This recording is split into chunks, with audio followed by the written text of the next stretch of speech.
Jack Flaherty is off the table. Alex Bregman is still on. Do the Cubs have another big move before the start of spring training, which is just 6 days away?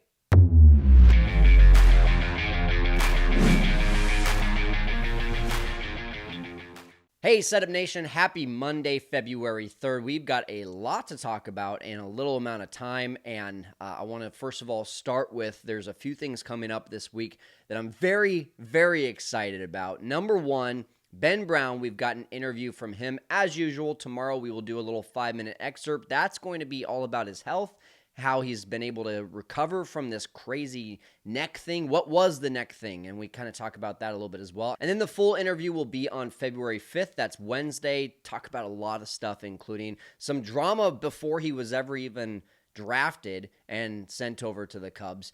So just a really cool and interesting conversation and a ton of fan questions. Thank you to those of you that did submit your fan questions. It was a lot that I had to sift through to make sure that I was asking all the right ones, but maybe your question made it on. Check it out on Wednesday. Also on Wednesday, Lance Brzezowski, the newly engaged Lance Brzezowski, is back in town from his vacation, and we're going to be celebrating that with him, but also we're going to be talking about a spring training look ahead. Make sure you join us live. Make sure you bring all your questions. Maybe there's another deal that's been done by that point. Maybe there's just a ton of momentum now on this Bregman thing. There's a lot of stuff that we'll be talking about with Lance. Excited to have him back on for our weekly Q&As. And then finally, I will be at spring training along with a few other Setup Man crew helpers.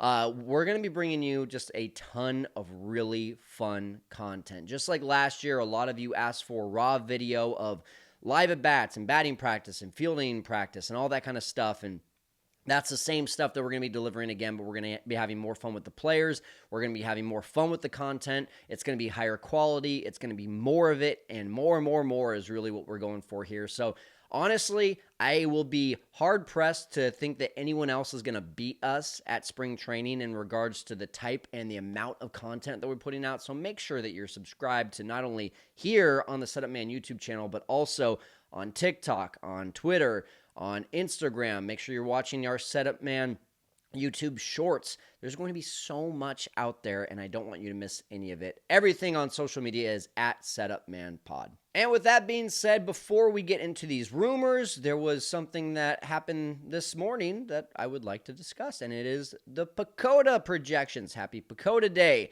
This is actually a pretty nice surprise. As you see on your screen here, the Chicago Cubs are expected to win the NL Central by 10 games. In fact, they're the only team projected to have a winning record in the NL Central, which I'm really surprised how far down Cincinnati is. But before we get to that, Chicago Cubs 90.6 wins, which puts them at 71.4 losses. Let's just go ahead and round those up. 91 wins and 71 losses. A 10-game, 11-game ahead of the Brewers finish. Now, important to keep in mind, last year, PECOTA was a little bit off on their projections.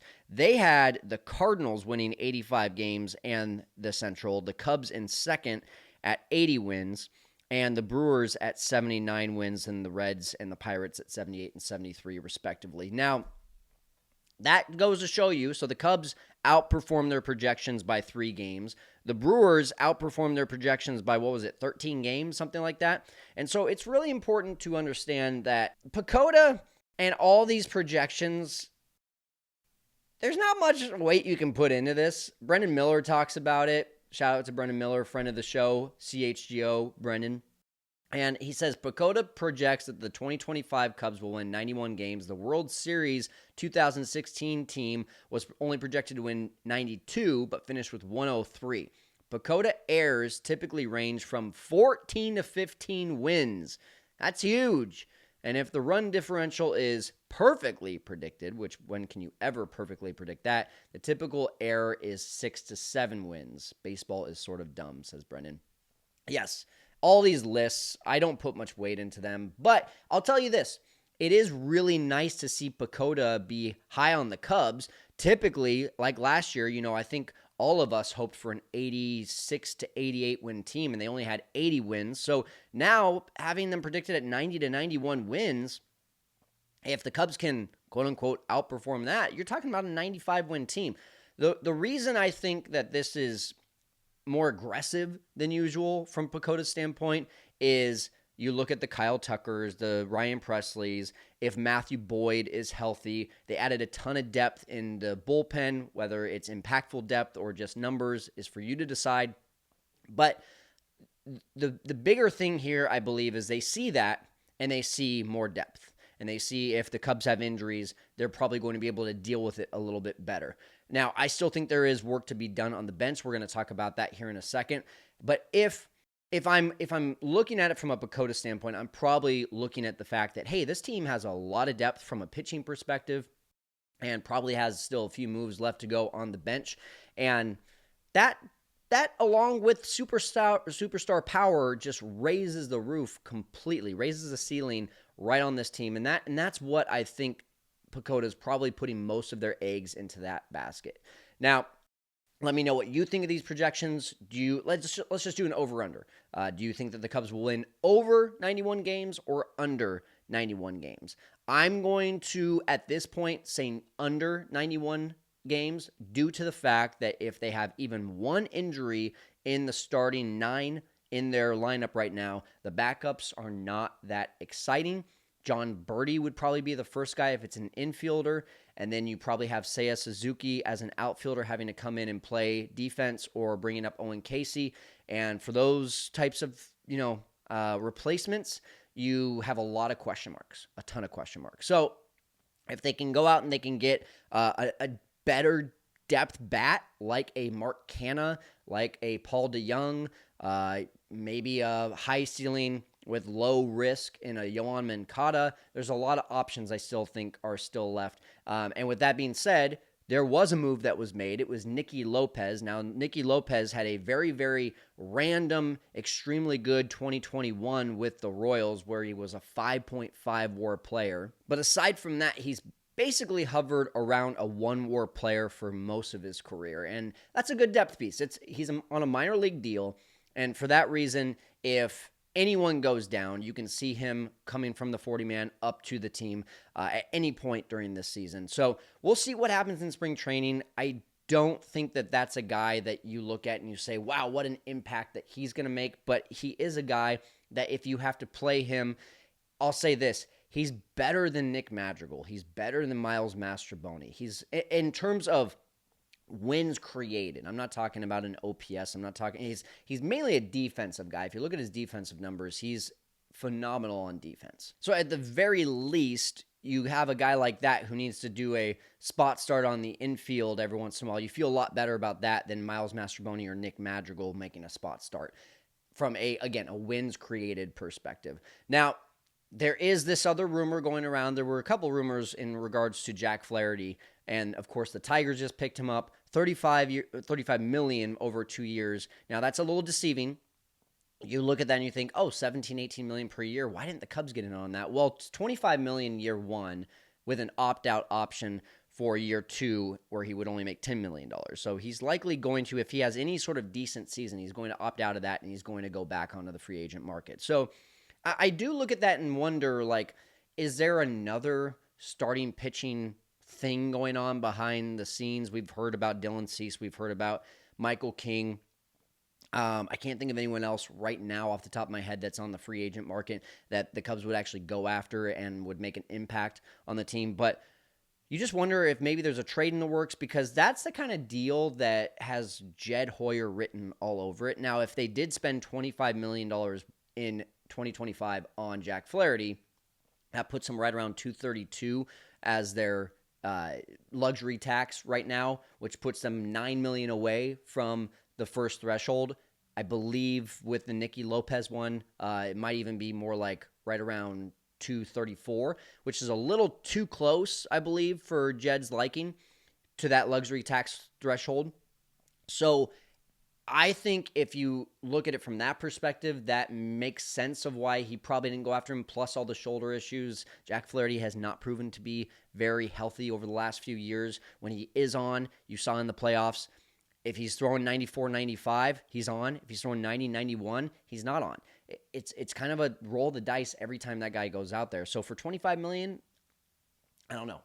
But that's the kind of deal you look at and you're wondering, like, I wonder if, like, Jed threw out anything on the table for 3 years with opt-outs just like the Cody Bellinger one. Now, one that I do believe is still on the table based on what Bruce Levine just tweeted out the other day is Alex Bregman. I believe it's on the table. Do I believe it's likely? No, I don't believe it's likely. A couple different reasons why I don't believe it's likely. First of all, Alex Bregman, just from a numbers perspective, in this last year, his walks went down. His OPS dipped. Now, his slug remained, and he did win a Gold Glove, his first Gold Glove at third base in 2024. He's received MVP votes in 4 of his 9 seasons as early dating back to 2023, so he's only 1 year removed from MVP votes. All of that is really exciting, right? But when you look at this from a this for that perspective, and what this for that means is I don't believe that Alex Bregman, Matt Shaw, and Nico Hoerner can all exist on this 140-man / 26-man roster. I just don't believe it's going to happen. I also believe with all of the rumors of Nico Hoerner since July of this last year of being traded, that he's more likely to be traded than Matt Shaw. And I think as Cubs fans, even though we love Nico, we have seen Nico's ceiling. Nico's ceiling is right around a 4.5 WAR player. And by the way, his floor, because of how good his defense is right around a 3.5. So a 3.5 to 4.5 WAR player is a really good player, especially at $11 million per year on the Cubs.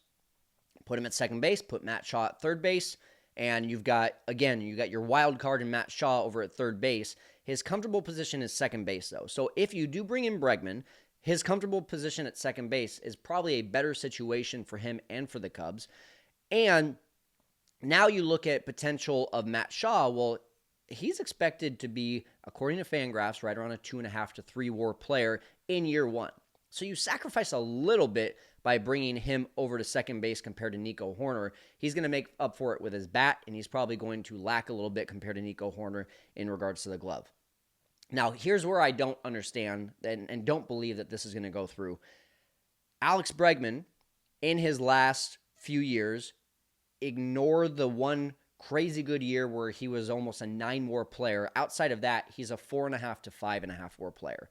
Now, that is a very good player. That is better than Nico Hoerner. That is more legitimate than anything you might expect out of Matt Shaw in his first year or two. But he's going to come at a price of at least $20 million per year, more likely to be closer to $25 million per year. It's going to be, apparently there's a 6-year deal on the table.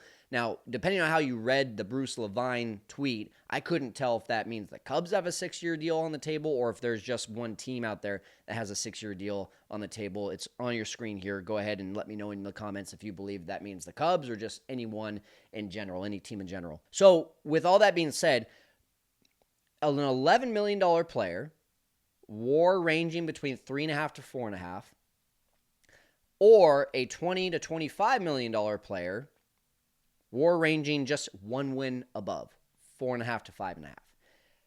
Is that worth it?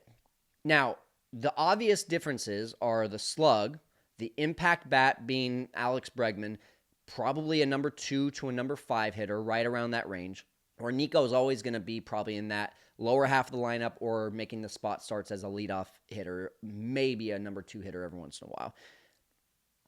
So the bat definitely plays better than Nico. The glove recently, a Gold Glove at third base, depending on how much you want to look into the Rawlings Gold Glove situation, it still is a Gold Glove. So you replace a Gold Glove with a Gold Glove because, again, if Alex Bregman signs with the Cubs, I believe Nico Hoerner is being traded. So you replace a Gold Glove for a Gold Glove, you increase wins by 1, and you are paying at least $10 million more per year. Now, if they do trade Nico, then that removes $11 million. So you bring in 20, you remove 11.